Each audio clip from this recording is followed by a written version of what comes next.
Good evening, everyone. Welcome to an all-new episode of On the Case with me, Detective Alex Cardinale. Today, I am going to be breaking down a shocking crime that happened in January of 2020.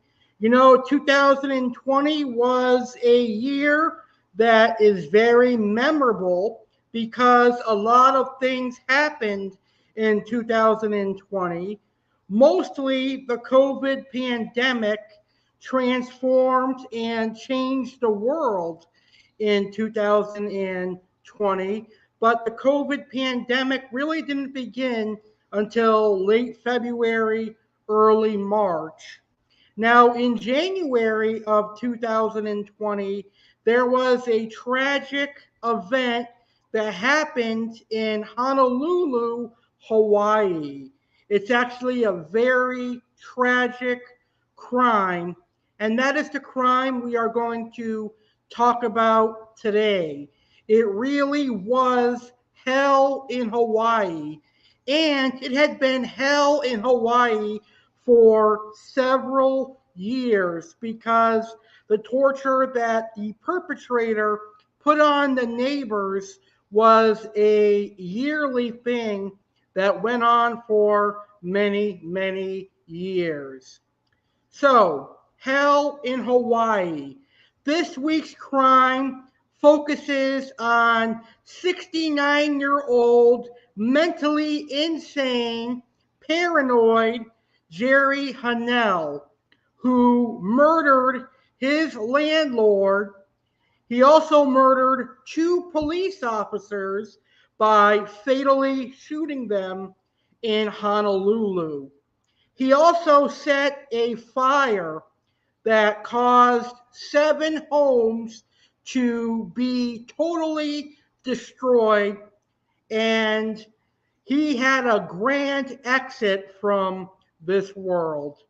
He died in the blaze, but he killed his landlord, his friend, and the only person that protected him. He fatally shot and killed 2 fellow police officers, and he did a lot of damage to the city of Honolulu, Hawaii.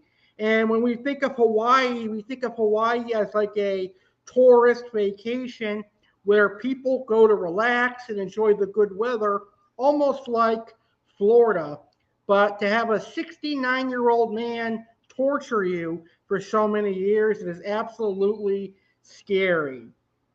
So, as always, feel free to share your thoughts on this crime in the comments.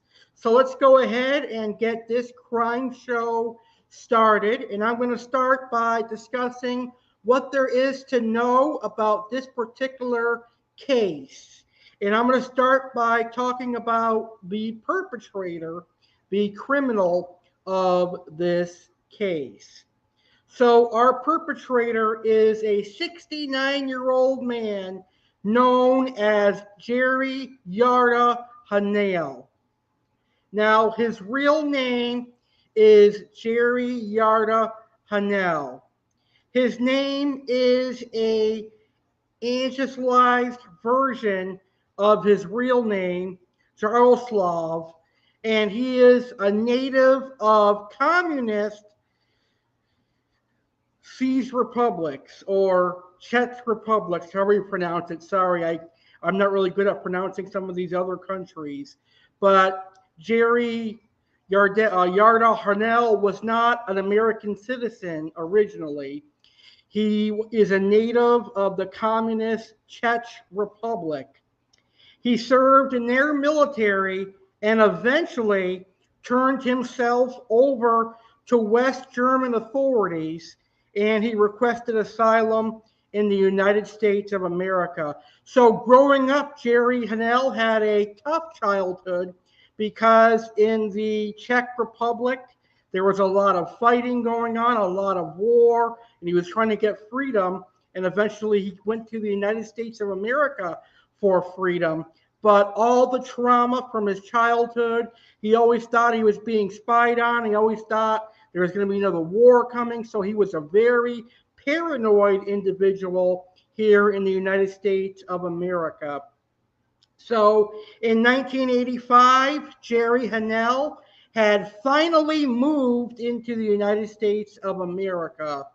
Eventually, he ended up living in Honolulu with a woman who was his friend, and the woman's name is Lois Cain, who kindly permitted him to reside rent-free in her home in exchange for taking care of all the maintenance and upkeep on the property.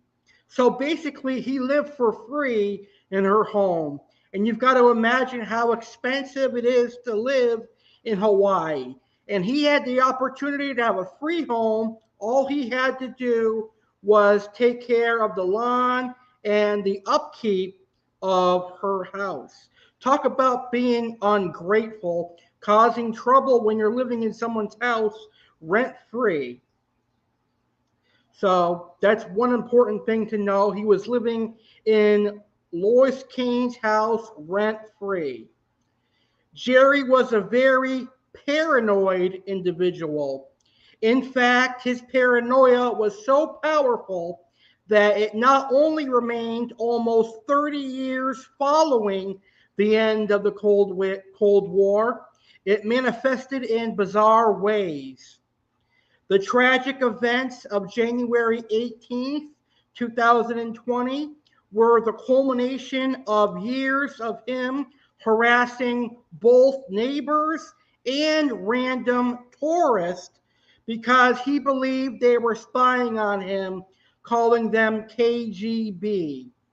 Jerry did not like having his picture taken, would yell at all neighbors or tourists coming by his neighborhood. So any neighbor or tourist that came near his house would be treated with disrespect. They would be yelled at, all sorts of aggressive behavior. He put cameras all over his house, watching for tourists and neighbors. Very, very sick individual. Jerry began spying on his neighbors. He would wear GoPro cameras filming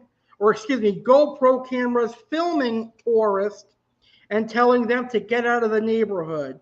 So imagine you're visiting Honolulu, Hawaii, and you happen to come across this psychopath neighborhood, and he comes outside filming you, telling you to get out of the area. You're a spy. You're spying on him, etc. That is very, very odd, strange, and creepy.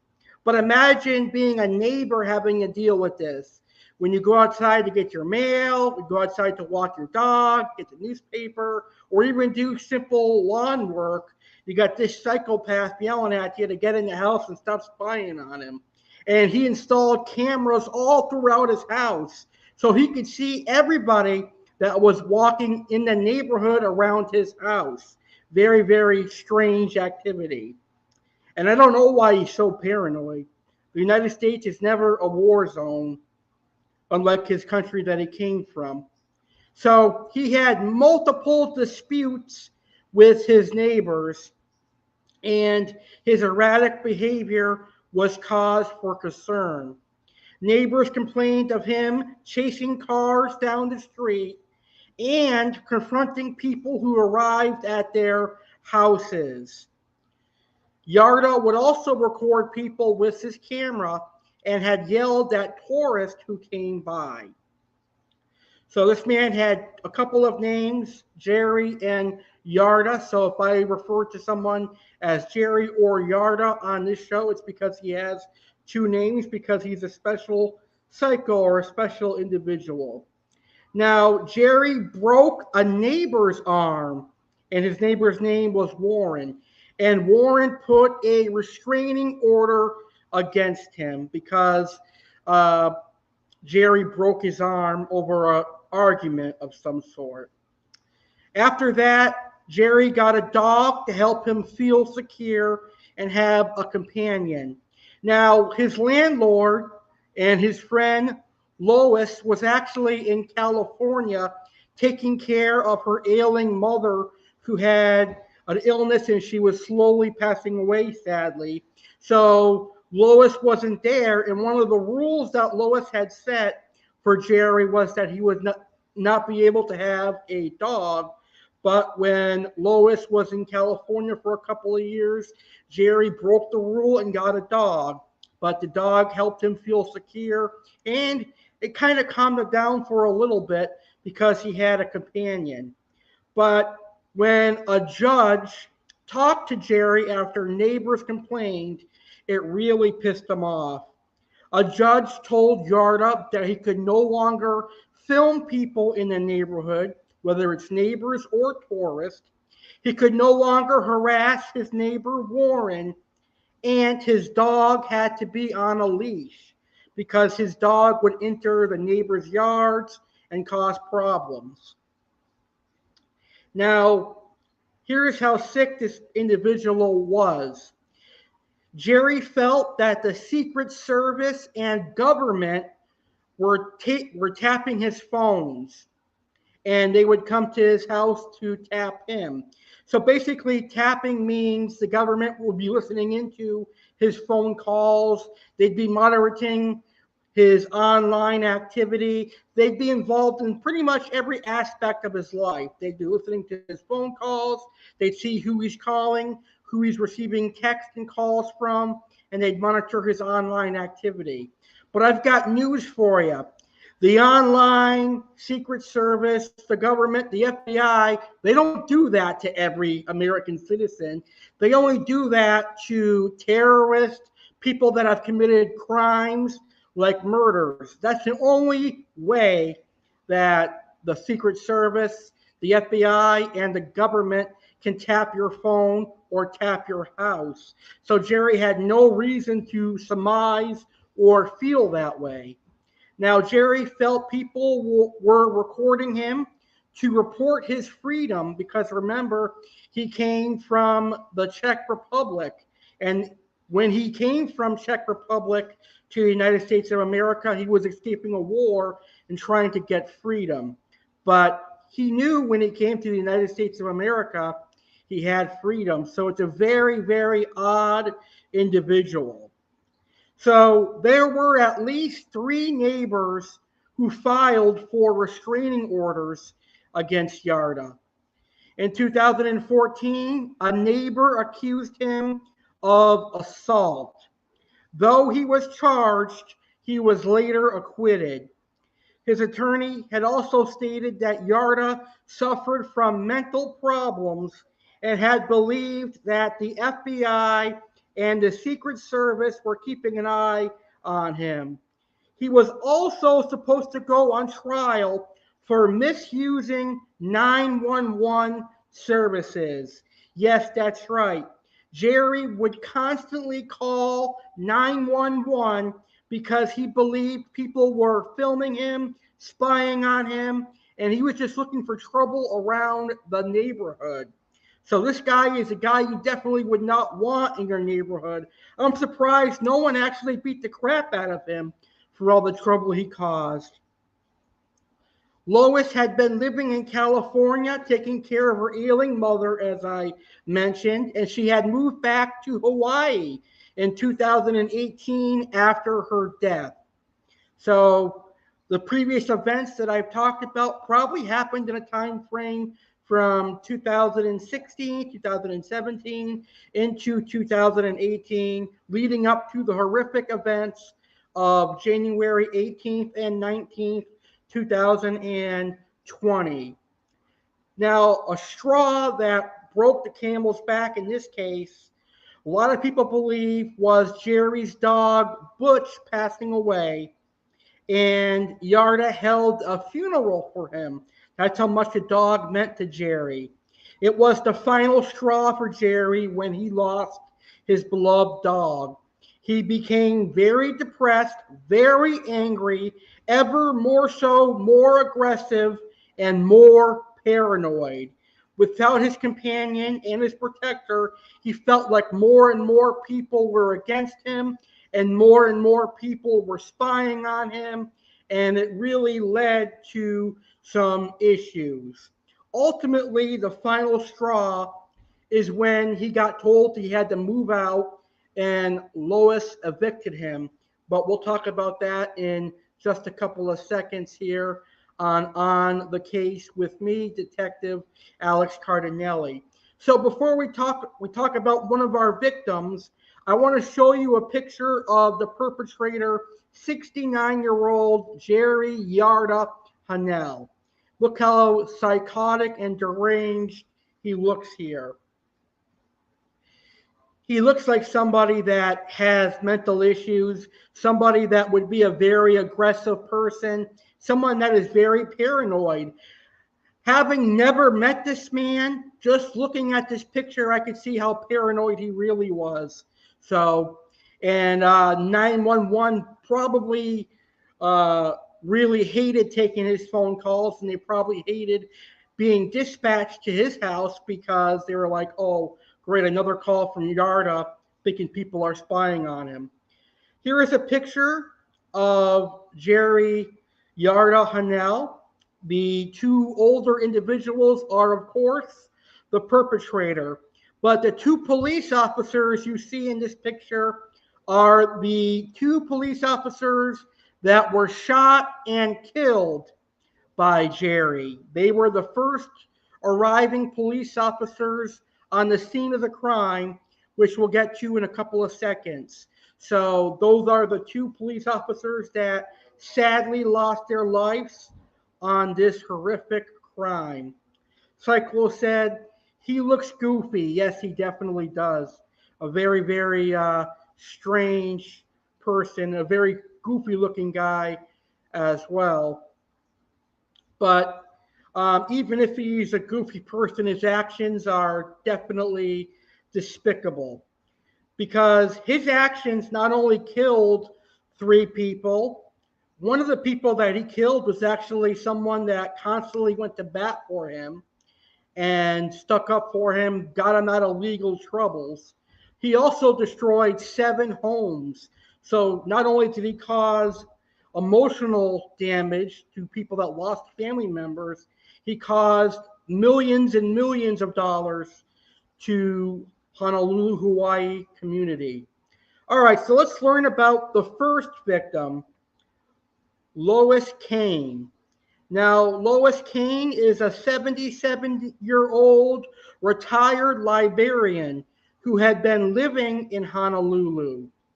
Those who had known Lois had described her as a fun and outgoing person, and she made friends easily. She had retired in 2009 from the University of Hawaii, where she worked as a librarian under a federal grant. Lois had previously spent some time in Europe before moving to Hawaii in the 1970s. She then got a job working as a belly dancer.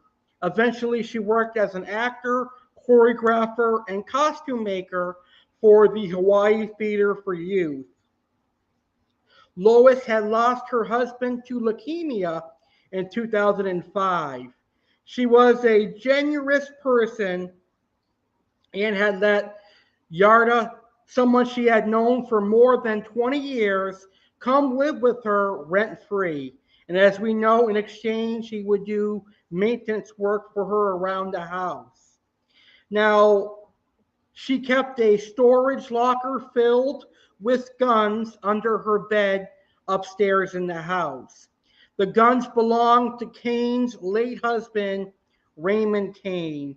Unfortunately, this would turn out to be a tragic mistake because it is those guns that Jarda used to shoot and kill 2 police officers.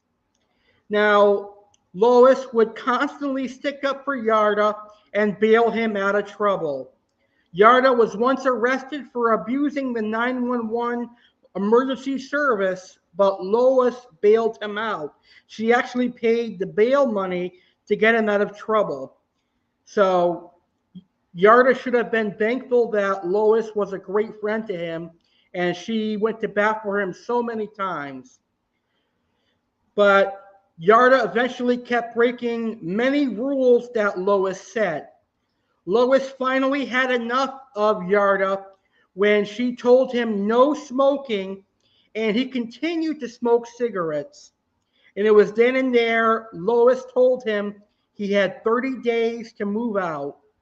It was then and there that Lois had finally kicked Jerry out of her house. And that really pissed off Jarda. Jarda was packing and getting ready to move. He was going through the motions. He was playing mental games with Lois, getting her to think that he was leaving.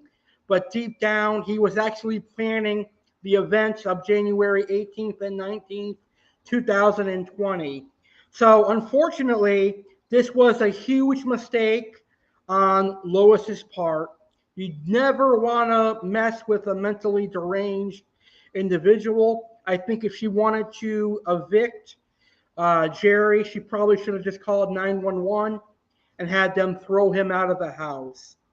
So Lois was locked out of her own basement office because Jarda was upset he was being kicked out.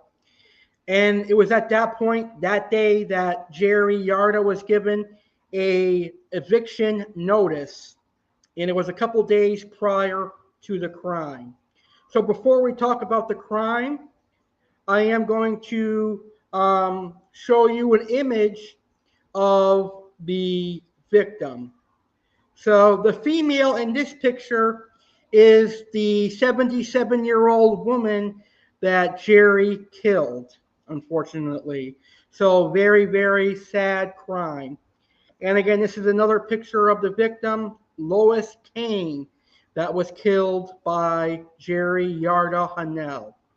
All right, so that is some things you should know about the crime. Now let's talk about the crime itself. The crime actually took 2 days. It started on January 18th, and it concluded on January 19th. We'll start by talking about January 18th, 2020. On that fateful Sunday morning, 2 of Jerry's neighbors heard a scream coming from his home, and they rushed to see what was wrong, only to find the 69-year-old Jerry stabbing his landlady and beating another female tenant of the property with a 3-pronged garden hose. They tried to help at first, but when that didn't work, they called the police. Unfortunately, though, when deputies arrived at the area near Diamond Head's base, a volcanic mountain at the southern tip of Hawaii, they were greeted by heavy gunfire. Jerry had fatally shot and killed the very first 2 responding police officers. Jerry stabbed and killed his friend, his protector, and his landlord, Lois Cain, after police believe an argument. So Lois It is believed that Lois had told Jerry, "This is the day you need to get out of my house. You need to grab your stuff and leave." And that sent Jerry over the moon. And Jerry got physical and eventually stabbed Lois. Then the roommate came out to see what was going on, and Jerry attacked her with the garden hose that had 3 prongs on it, causing the roommate to be bloody, and then he proceeded to beat up the roommate with his bare fist. Police arrived soon after 911 was called, and Jerry took out a shotgun from Lois's bedroom, and the gun belonged to Lois's deceased husband. And Jerry shot and killed the first 2 police officers. Then he ran back down to the basement. In the basement, Jerry set fire to the residence from inside. The ensuing flames took down the entire establishment, along with parts of several surrounding homes. The fire caused 7 other nearby homes to go up in flames. I know what you're thinking. You're probably thinking, why didn't firemen go in there and stop the fire? Well, unfortunately, they could not, because there was gunshots taking place inside the house that Jarda lived. And police do not know whether it was Jarda shooting or the heat and temperature from the flames that caused the bullets to go off and the guns to shoot. So the firemen could not do their jobs because all the ammunition and bullets were exploding due to the heat of the fire. So it took January 18th and January 19th to put out the fire. And once police finally figured out that Jerry could not survive that fire, that's when they sent in firefighters to extinguish the flames. And that was around 11:12 at night, so that led into January 19th, the next day. Jerry died in the blaze. His body was recovered the next day. And also, the first victim, Lois, her body was recovered the next day as well. So in the end, when the blaze was under control, authorities were able to recover bodies and determined that Jerry passed away when the house he was living in went up in flames. So he died in the fire. Subsequently, it was suspected and determined that the firearm Jerry used in the shooting belonged to 77-year-old Lewis's late husband. So, after years of torture, after years of harassing neighbors, and after Lois went to battle for Jarda and Jerry, Jerry had one final act of selfishness, one final act of paranoia, and one final act that ruined Hawaii forever. Hawaii will forever be damaged by this tragic crime that did not have to happen.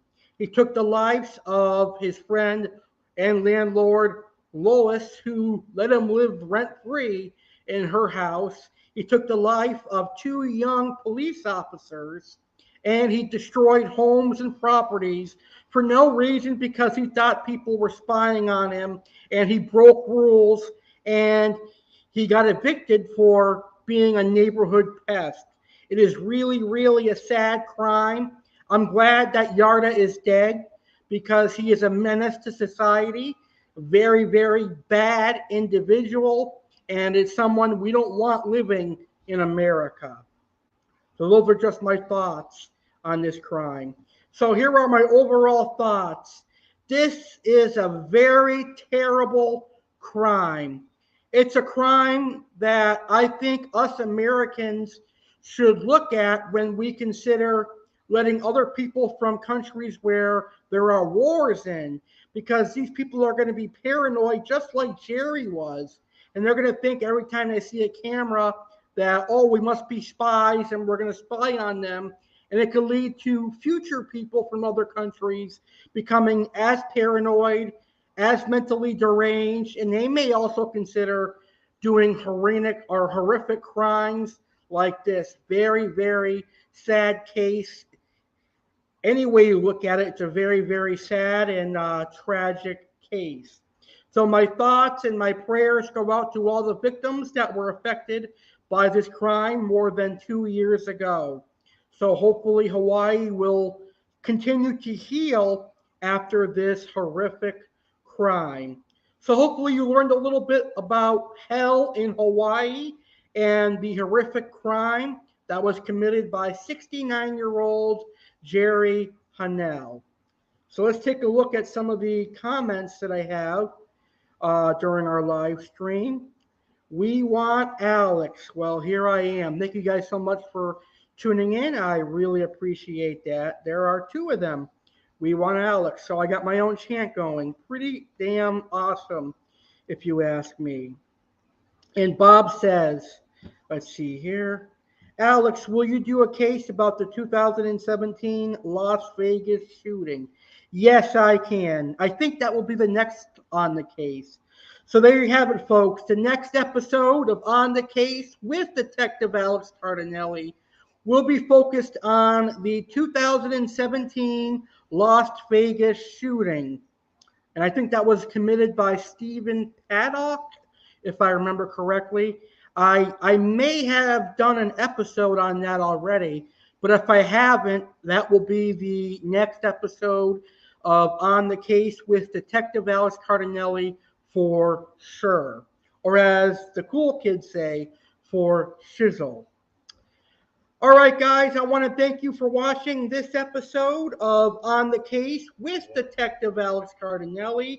I hope you enjoyed this episode, and I hope you learned a little bit about that horrific night in Hawaii, because it certainly was hell in Hawaii. Thank you guys for watching. If you are a new viewer to this channel, make sure to subscribe to my YouTube channel, the legendary Alex Cardinale.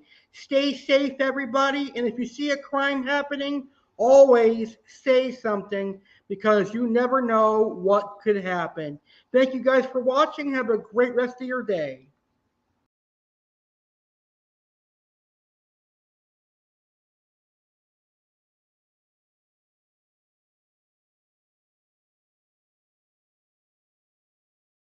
Next Saturday it's a supersized edition of Saturday Live with legendary Alex Cardinale. You don't want to miss it. There will be plenty of fun, action, and surprises. For the first time ever, there will be appearances by the biggest phases of Alex Cardinale. Aqua Alex, Chef Alex, and WWE fanboy Alex Cardinale will be live on Saturday Live. With legendary Alex Cardinale, WWE fanboy Alex Cardinale will review the action from WWE Clash at the Castle. Aqua Alex will make his first appearance on Palm Beach Zoo Animal Spotlight to discuss the Cardinal Tetra. Chef Alex will make some homemade delicious meatballs. Legendary Alex Cardinale welcomes fellow podcasters Catherine and C.J. Jones to be the guests as they celebrate their anniversary together. All that and more on a can't-miss supersized edition of Saturday Live with legendary Alex Cardinale. Next Saturday, September 3rd, 2022, 9 p.m. Eastern, 6 p.m. Pacific, only on YouTube channel The Legendary Alex Cardinale.